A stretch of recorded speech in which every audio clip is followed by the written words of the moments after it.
میں ملیشیا میں تھا, میں نے وہاں کچھ غیر مسلم دیکھے جو قرآن پڑھ کے دم کرتے ہیں اپنے اوپر.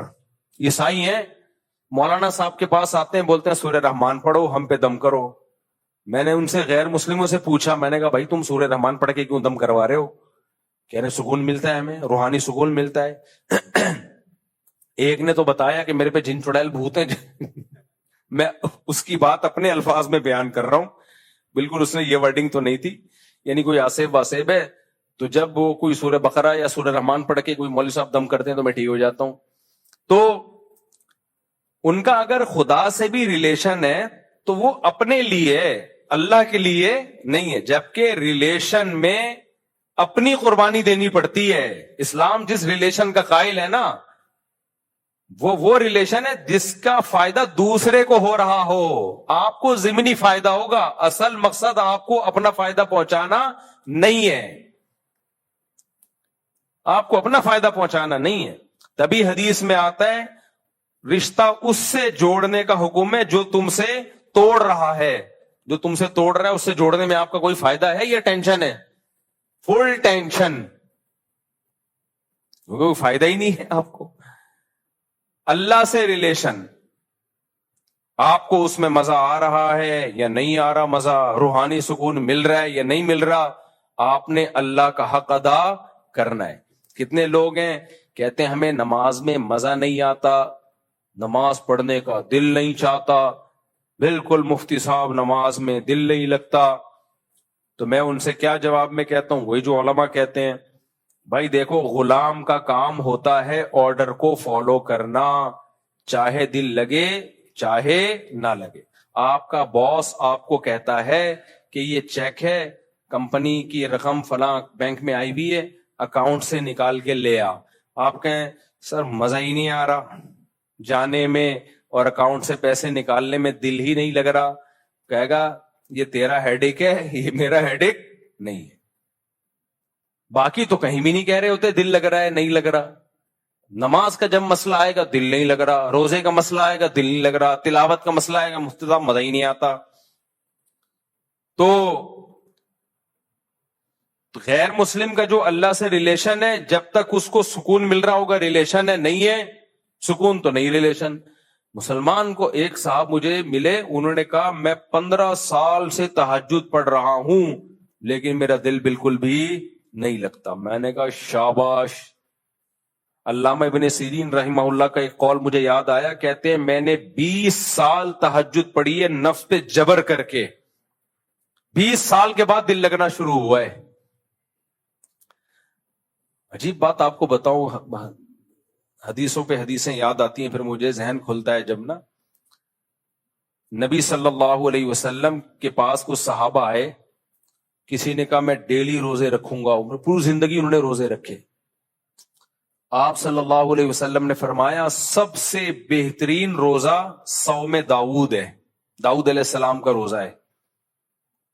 اگر کوئی روزے میں خاندانی پیکج پہ عمل کرنا چاہتا ہے نا, سب سے خاندانی, تو وہ یہ نہیں ہے کہ ڈیلی روزے رکھے, وہ داؤد علیہ السلام والے روزے رکھے. آپ نے فرمایا داؤد علیہ السلام ایک دن روزہ رکھتے تھے, ایک دن ناغا کرتے تھے, پھر روزہ رکھتے تھے, پھر ناغا کرتے تھے. اب یہ سب سے بہترین روزہ کیوں ہے؟ وجہ اس کی ہے کہ اگر آپ کنٹینیوسلی روزے رکھنا شروع کرتے ہو, آپ کی باڈی کمزور ہونا شروع ہو جائے گی. جبکہ نبی نے فرمایا اللہ کو طاقتور مومن کمزور مومن سے زیادہ محبوب. روزے کا بنیادی مقصد روحانی قوت پیدا کرنا ہے, جسمانی طور پہ کمزور کرنا روزے کا مقصد نہیں ہے. کیونکہ کمزور آدمی سے زیادہ اللہ کو کون محبوب ہے؟ طاقتور. طاقتور ہوگا تو دین کے کام بھی کرے گا, دوسروں پہ بوجھ نہیں بنے گا, کھلانے والا بنے گا نا. آج ایک صاحب آئے, میں تو مزاح کی میری عادت ہے, اتنا باریک لڑکا, بہت باریک نا, میری مزاح کی عادت ہے, کوئی توہین نہیں ہو سکتا یہاں بیان میں بیٹھا ہو. تو کہہ رہا میں آپ سے ملنا چاہتا ہوں, میں آپ سے ملنا چاہتا ہوں. میں نے کہا مل تو لیے. کہہ رہے نہیں میں آپ سے ٹائم لے کے ملنا چاہتا ہوں. میں نے کہا پھر پورے آؤ, پورے. میں آپ کو پروٹوکول جب دوں گا جب آپ پورے تو ہو.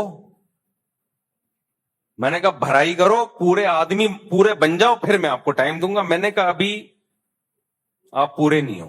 وہ بہت ہی باریک سا بیچارہ نا, تو ویسے ٹائم دے دوں گا, کوئی اتنا بڑا مسئلہ نہیں ہے. خیر, تو روزے کا مقصد کمزور کرنا نہیں ہے. کمزور کر کے کیا ہو جائے, نہ جہاد کے قابل نہ تبلیغ کے قابل, کسی کام کا نہیں رہتا وہ. باقی تو وہ جو میں جس ٹاپک پہ بیان کرتا رہتا ہوں اس کے قابل تو بالکل بھی رہ گئے. میں اب چھوڑ دیا اس ٹاپک پہ بیان کرنا. کل میں نے دیکھا لوگوں نے دبا کے میرے خلاف نیگیٹو کمنٹس اتنے زیادہ کہ بس کیا بتاؤں میں. تو ڈھیٹ ہوں, چھوڑوں گا نہیں. خیر, تو اس لیے اس تکلف میں مت رہا کرو کہ نماز میں مزہ آ رہا ہے یا مزہ نہیں آ رہا, روزے میں مزہ آ رہا ہے یا مزہ نہیں آ رہا. اور میں آپ کو شرطیہ کہوں, اس نیت سے نماز پڑھنا شروع کر دی نا کہ مزہ آئے نہ آئے, اللہ کی قدرت ہوتی ہے, آنا شروع ہو جاتا ہے. صرف ان کو نہیں آتا جو یہ سوچ کے پڑھتے ہیں کہ مزہ کیوں نہیں آ رہا, ان کو نہیں آتا. تو اسی طرح ماں باپ کی خدمت ہے, بعض دفعہ بوجھ ہوتی ہے انسان کے اوپر. بھائی چھوڑو, کس کا حکم ہے؟ اللہ کا حکم ہے. گھر والوں کو ٹائم دینا, بیوی بچوں کو, یہ بھی بڑا مسئلہ ہے. لوگ ٹائم نہیں دیتے. جو لوگ اپنے بچوں کو ٹائم نہیں دیتے نا, وہ بچوں کی محبت سے محروم, بچوں کی محبت سے بولو محروم. میں نے ایسے ایسے بیچارے بڈھے دیکھے ہیں, بچوں سے لنک ہی نہیں تھا ان کا. ایک صاحب نے بتایا میرے بچے ایسے بڑے ہو رہے ہیں یوں کر کے, کیونکہ کہتے ہیں میں جب صبح آفس جاتا ہوں تو وہ سو رہے ہوتے ہیں, جب آفس سے واپس آتا ہوں تو وہ سو چکے ہوتے ہیں. تو ایک دن میں نے دیکھا تھا اتنے تھے, اب مجھے تھوڑے سے, جو ملک سے باہر رہتے ہیں 2-2 سال کے بعد آتے ہیں, ان کے ساتھ کیا ہوتا ہے. ایک صاحب 2 سال کے بعد آئے, جاب تھی ان کی باہر, دروازہ نوک کیا تو بچہ آیا, امی سے کہتے ہیں امی کوئی صاحب آئے ہیں ملاقات کے سلسلے میں.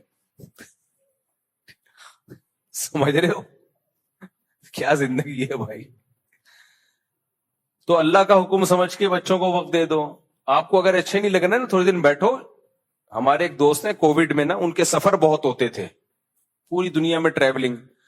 کووڈ کے دنوں میں کہیں سفر رہا نہیں نا, مجبوراً گھر میں بیٹھنا پڑا.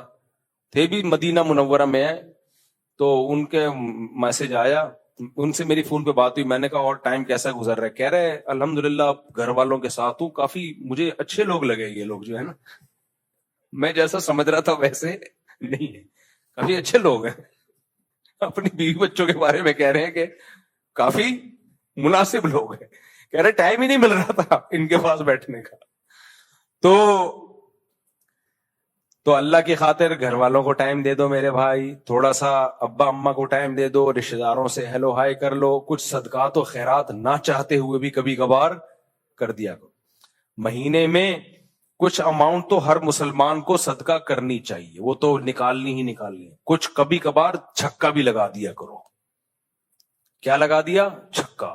ایسا صدقہ کر دیا کہ تھوڑا سا دل پہ آ رہے چلے یار یہ تو کچھ زیادہ ہو گیا. میں نہیں کہہ رہا ہمیشہ کرو, کبھی کبھار ایسا صدقہ کر دو کہ دل پہ تھوڑے سے آ رہے چلے, آ رہے کہ یار یہ تو زیادہ ہو گیا, میرا بنے گا کیا یار. ابو طلحہ انصاری ہیں رضی اللہ عنہ, قرآن کی آیت نازل ہوئی لن تنالوا البر حتی تنفقوا مما تحبون, کہ جب محبوب چیز جب تک صدقہ نہیں کرو گے نیکی کی حقیقت کو نہیں پہنچ سکتے. تو وہ آئے, عرض کیا یا رسول اللہ میں نے اپنے دونوں باغ جو سورس آف انکم تھی وہ صدقہ.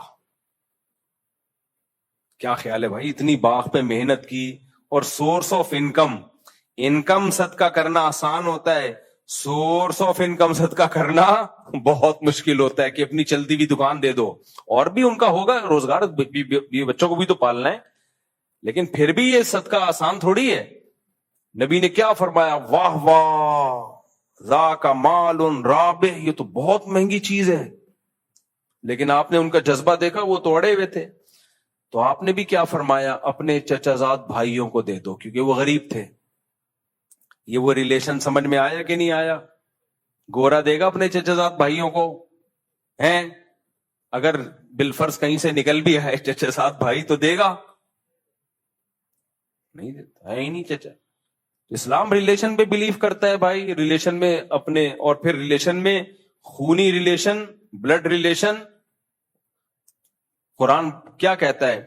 وَأُولُو الْأَرْحَامِ بَعْضُهُمْ أَوْلَى بِبَعْضٍ فِي كِتَابِ اللَّهِ. دیکھو انصار اور مہاجرین سے بڑا کوئی رشتہ نہیں ہو سکتا. انصار نے مہاجرین کے لیے جو قربانی دی ہے اس کی تاریخ میں کوئی مثال نہیں ملتی. آج کوئی مہاجر ہجرت کر کے آئے ظلم ستم کی وجہ سے, ہم صرف اس کو ٹھکانہ دے دیں تو بڑا کمال سمجھا جاتا ہے. تو جسمانی طاقت یہ ضروری ہے نا, بیمار ہوگا تو اگر کنٹینیوسلی آپ روزے رکھتے ہیں نا تو جسم آپ کا کمزور ہونا شروع ہو جائے گا اور روزوں کی عادت پڑ جائے گی تو نفس پہ شاق نہیں گزرے گا. یہ کام جس چیز کی عادت پڑ جاتی ہے نا, یوز ٹو ہو جاتا ہے, وہ پھر مشکل نہیں لگتا. ایسے بھی علماء گزرے 13 سال لگاتار روزہ رکھا سوائے بقرعید اور عید کے. یہ جو صاحب ہدایہ ہے نا, جو فقہ کی دنیا کی مشہور ترین کتاب, دنیا میں سب سے زیادہ اسلامی قانون کی کوئی کتاب اگر پڑھائی گئی ہے اور حکومتوں میں نافذ رہی ہے تو وہ ہدایہ ہے. جو برہان الدین مرغینانی رحمۃ اللہ علیہ بہت بڑے فقی گزرے تھے, ان کی ہے, جو فقہ حنفی کی مشہور کتاب ہے. یہ آکسفورڈ یونیورسٹی میں ایک طویل عرصے تک پڑھائی جاتی رہی ہے, اور گوروں نے جو لا بنائے ہیں نا اس کی بنیاد ہدایہ سے ہی لی ہے انہوں نے, کیونکہ گوروں کے پاس تو کچھ بھی نہیں تھا نا, اسٹرکچر ان کو کہاں سے ملا ہے؟ ہدایہ سے ملا ہے ان کو. تو 80 جلدوں میں صاحب ہدایہ نے لکھی تھی, پھر اس کو مختصر کیا. تو اب کیا ہے, صاحب ہدایہ نے 13 سال لگاتار روزہ رکھا ہے. 13 سال. اکابر میں, اسلاف میں ایسے بہت واقعات ملتے ہیں ہمیں, سوائے عید کے دن ناغا کرتے تھے, باقی رکھتے تھے وہ. تو اب کیا ہوتا ہے, کنٹینیوسلی جب آپ دیکھو رمضان میں شروع کے 3-4 دن ہمیں مشکل لگتے ہیں, اس کے بعد عادی ہو جاتے ہیں, پھر تو جس دن روزہ چھوڑنا ہو کسی بیماری کی وجہ سے وہ مشکل لگ رہا ہوتا ہے. تو داؤد علیہ السلام کیا کرتے تھے, ایک دن روزہ ایک دن ناغا. اس سے صحت بھی اچھی, ایک دن روزے کی وجہ سے باڈی کی سروس ہو گئی, اگلے دن کھا لیا. لیکن ہوتا پھر اگلے دن روزہ رکھنا بڑا مشکل ہوتا ہے, کیونکہ نہ رکھنے کی عادت پڑ رہی ہے نہ چھوڑنے کی عادت. کتنا مشکل کام ہے. اس سے روحانی قوت بڑھتی ہے, آدمی کی قوت ارادی بہت مضبوط ہو جاتی ہے کہ وہ جب چاہتا ہے جو کام کر سکتا ہے. ہم بہت سارے کام کرنا چاہتے ہیں, ہماری قوت ارادی ساتھ نہیں دے رہی ہوتی. صبح شام سوچ رہے ہوتے ہیں یہ کریں گے وہ کریں گے, کرنے کا ٹائم آتا ہوتے نہیں ہے. تو جو مشکل کام کر لیتے ہیں نا ان کی قوت ارادی ہو جاتی ہے مضبوط. جیسے جو ہمت کر کے ایک دفعہ نشہ چھوڑ لیں. ہمارے ایک دوست تھے یعنی اب دوست بنے, جب نشہ کرتے تھے اس وقت دوست نہیں تھے وہ. تو انہوں نے بتایا مجھے نشے کی عادت پڑ گئی تو مجھ سے چھوٹتا ہی نہیں تھا. کہتے ہیں میں نے کیا کیا, اپنے آپ کو گھر کے اندر بند کر لیا, کنڈی لگا دی, تالا ڈال دیا, ماں سے کہا کہ مجھے بس کھڑکی سے کھانا پہنچا دیا کرو.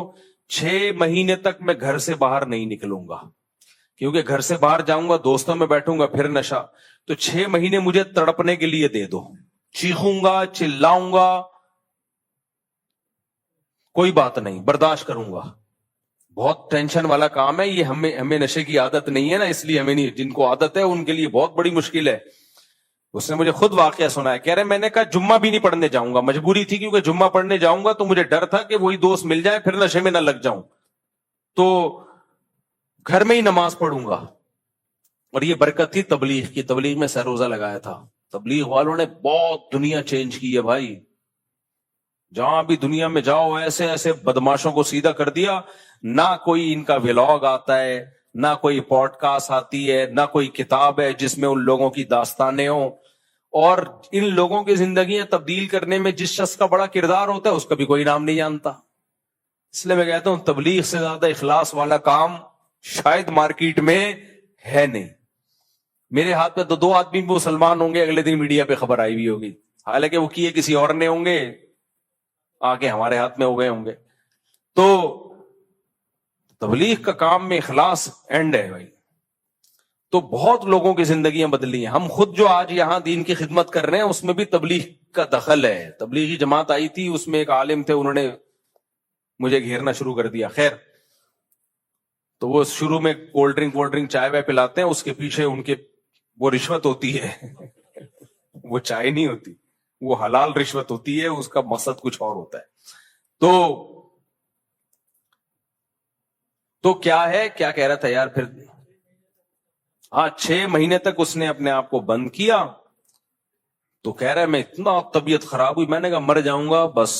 6 مہینے بعد نشہ ختم.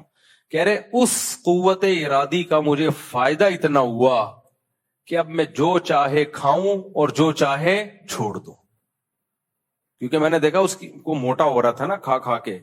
کہہ رہے میرے لیے اپنے آپ کو دبلا کرنا کوئی مسئلہ نہیں ہے, میں نے اتنی بڑی قربانی دی ہے, میں جب چاہوں گا روٹی چاول آلو چھوڑ دوں گا. تو کہہ رہے میرے ہاتھ میں ہے, کیونکہ لوگ وزن گھٹانا چاہتے ہیں, ان سے ڈائٹنگ ہی نہیں ہوتی.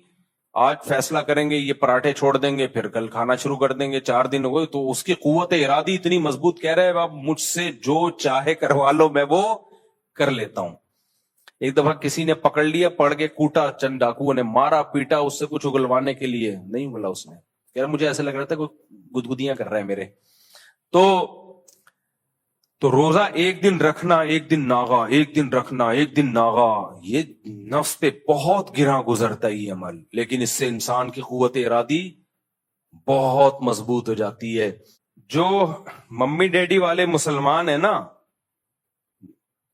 مالدار لوگ, یا جو چاہتے ہیں کہ ہماری زندگی میں ہمیں نفس کے خلاف مجاہدہ نہ کرنا پڑے, تو ان کو تو وہی اسکالر چاہیے جو آپ کے خاندانی نظام کو بھی توڑ تاڑ کے رکھ دیں, میاں بیوی کی ریلیشن کی بھی ایسی کی تیسی کر دیں, سب کو آزاد کر دیں.